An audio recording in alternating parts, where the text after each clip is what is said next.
So let's, oh, and there's James.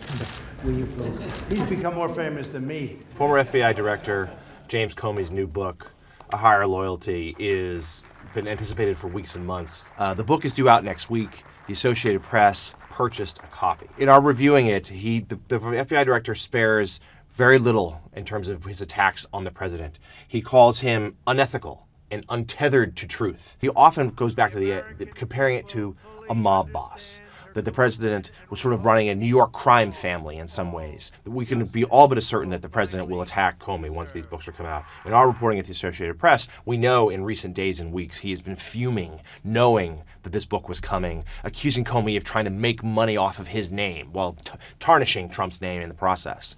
Comey describes in great minutia sort of some of the his first interaction with the president-elect, which was the Trump Tower meeting in January of 2017, just about 2 or so weeks before Trump took office. He describes in sort of insulting ways that I'm sure the president will take rather personally and perhaps not well. He says that Comey, who's 6'8", says that Trump was shorter than he expected. He described that his face was sort of orange, and he saw like little white half circles under his eyes where he assumed he had goggles on in the tanning bed.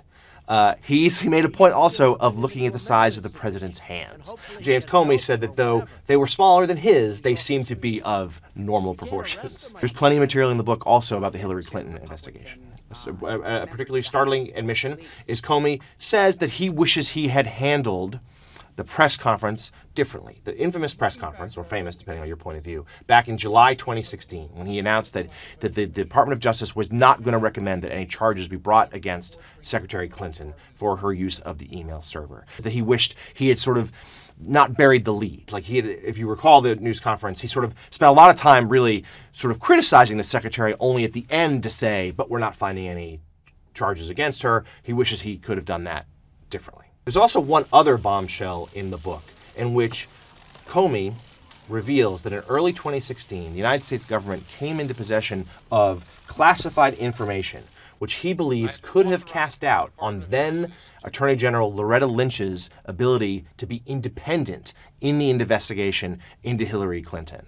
And he also makes a point of saying it's unverified, so therefore it's not totally clear how credible or factually accurate all of it is.